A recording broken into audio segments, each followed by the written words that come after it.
It's Sunday. It's what, 12:45 or thereabouts, and it's a warm day, and the forecast is for, well, it will get warmer. And as you can see, my room is very cluttered. I got up this morning and I was, as I sometimes do, I was rearranging my hi-fi and just sorting out a few things. And my room is just very, very, very cluttered. It's very awkward. It's actually awkward getting around it. There's just loads of stuff. But, and it looks like a lot, but if I was living in a normal house, you feel you wouldn't notice this. But let me see. Yes.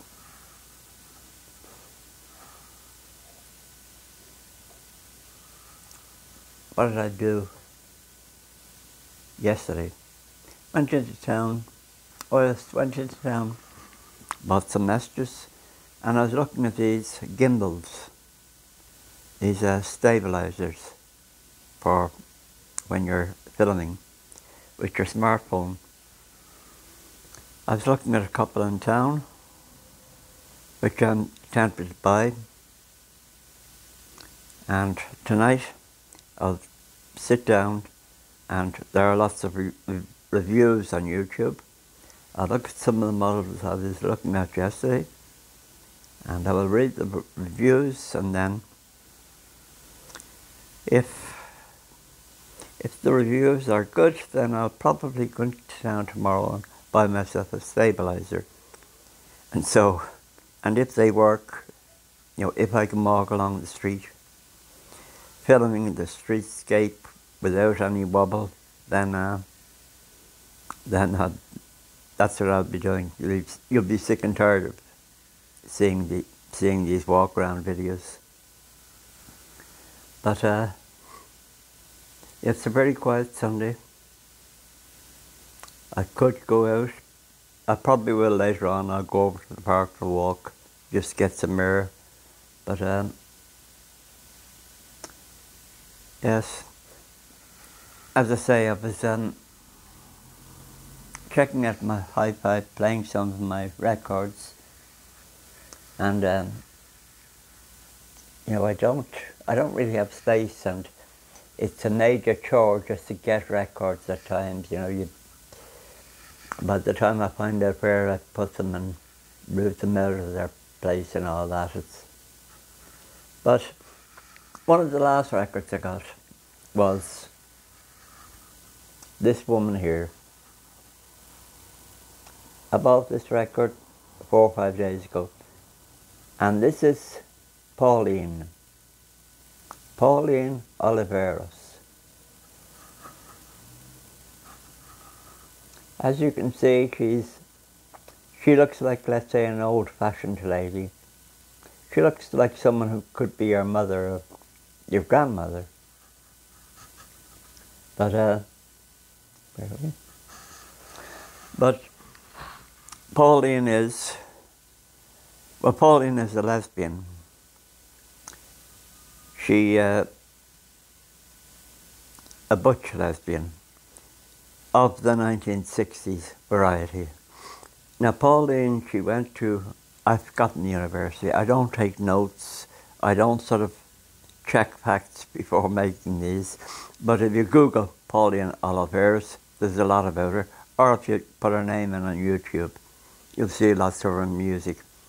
Her music was electronic music, and she also played the accordion, but the accordion music was sort of semi-electronic also. But she studied music, I've forgotten where, maybe Princeton, Harvard, forgotten where, in the 60s, and she was in these, she was part of these groups, the people who were on the cutting edge of electronic music and experimental music and all of that. And she went to various academies, all that sort of thing. She's the whole 9 yards. But like I say, a very butch lesbian, typical of that period. And in that period, of course, in the 60s, there would have been a certain type of lesbian, a butch lesbian, let's say, who went out of their way to look rough and tidy. You know, when we're all sort of influenced by fashion, and if you're a woman, most women, they do themselves up, etc., etc. But back in the 60s, you have this particular sort of lesbian person who went out of their way.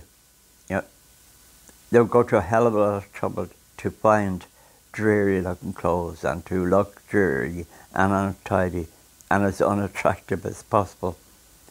And Pauline was one of those. And she would have been interesting in her day simply as being a lesbian. You know, that would have been cool. That would have been almost intellectual, simply being a lesbian and a butch lesbian. That would have been sort of revolutionary. Of course, today Pauline would be just boring. Because, I mean, lesbians are all over the place. Not to mention the various flavours of transgenderism. Yes, people like that, they would have been very cutting edge, very 60s, very counterculture. Just by virtue of existing and breathing and being in the right on the right university campuses. That would have been enough to make you famous, you know. But yes. Now, of course, today she might still be alive, but I'm guessing that she's dead. Well, if she's not dead, she's my age or a little over. And what was I going to say? Yeah, if she was alive today, I figure she would be probably being called a TERF, you know, a trans-exclusionary radical feminist. I think that's it. Yeah.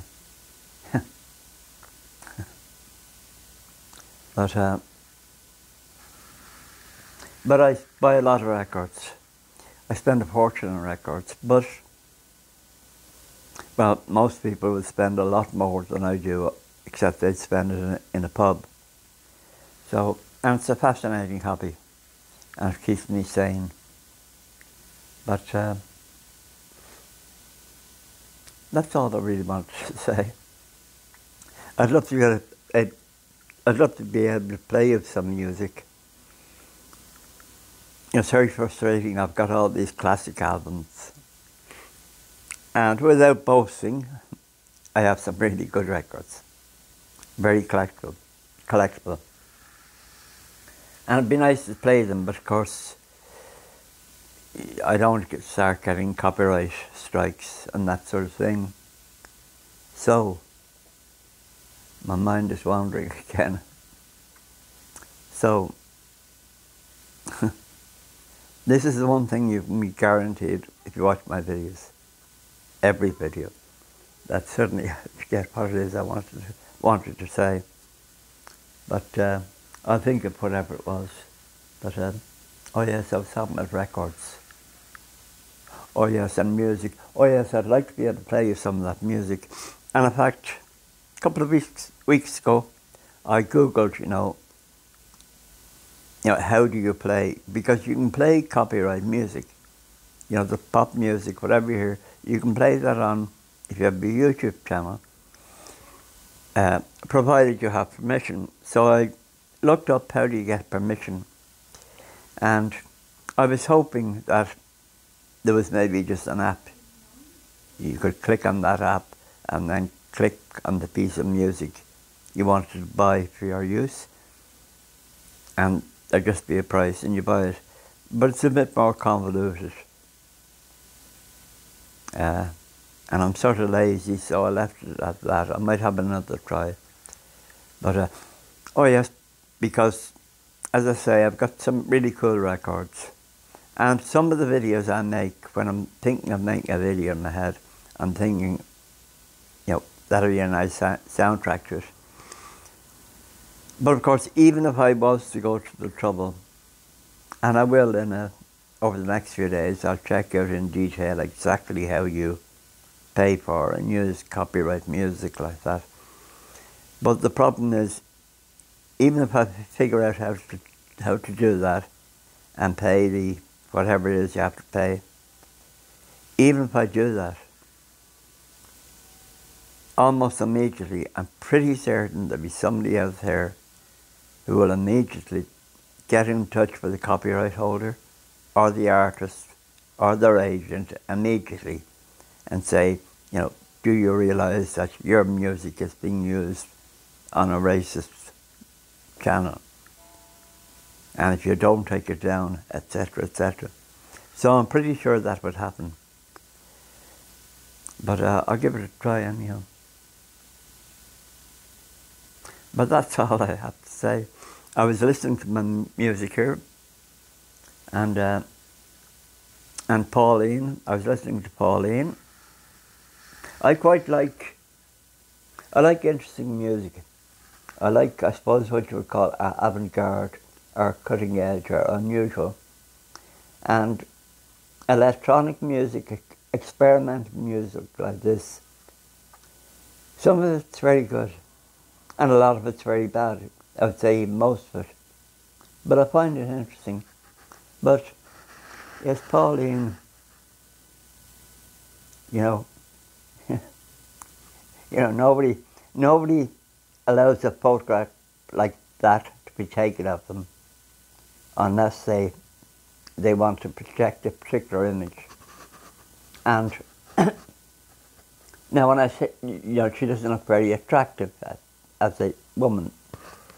And I'm not being misogynist or anything when I say this, but, you know, you look at that, you know, you couldn't make yourself more unsexy, unglamorous as that. But yes, Pauline Oliveros.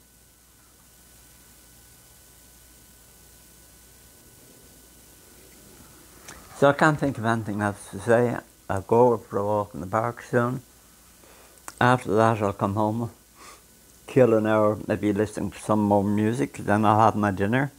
And my dinner will be 2 burgers, 4 potato waffles and a fried egg. And then a cheese sandwich with coffee afterwards. After that then I will sit down and I'll do what I did last night. I'll watch some female boxing. Last night I was watching Sandy Ryan versus Erica Farias. The fight itself happened, about 3 weeks ago. Great fight, really good. But I've watched the replay of that probably about 10 times. Then after that I might watch Katie Taylor versus Amanda Serrano. Now, and I watched that, and that happened whatever, 6 weeks, 8 weeks ago. And I watched that over at least a dozen times. And if you've never watched any of this female boxing, you should. The Taylor-Serrano fight, the biggest female fight in the history of women's boxing, a packed Madison Square Garden. Katie Taylor got apparently $1.5 million. It was the biggest purse in a female fight ever. And the night itself, you know, the drama, the spectacle of the whole thing, there was huge hype for months before it actually happened. And everyone agreed after the event that it was better than the hype, immeasurably better. So if you haven't watched these, do check out women's boxing. And on I think it's the 10th of September, there's going to be what will be one of the biggest fights. Some people are saying the biggest in boxing history. And that will be Clarissa Shields versus, oh God, Savannah Marshall. Now this is going to be a thriller. if you've never seen Savannah Marshall, if you have no interest in women's boxing, when you're finished watching this, just type in Savannah Marshall and watch a couple of her fights. Not a woman you'd want to get into the ring with, but I'll be watching that. So, that's all. I'll think of something. As soon as I switch this off, as soon as I switch this off, I will think of lots and lots of really interesting things.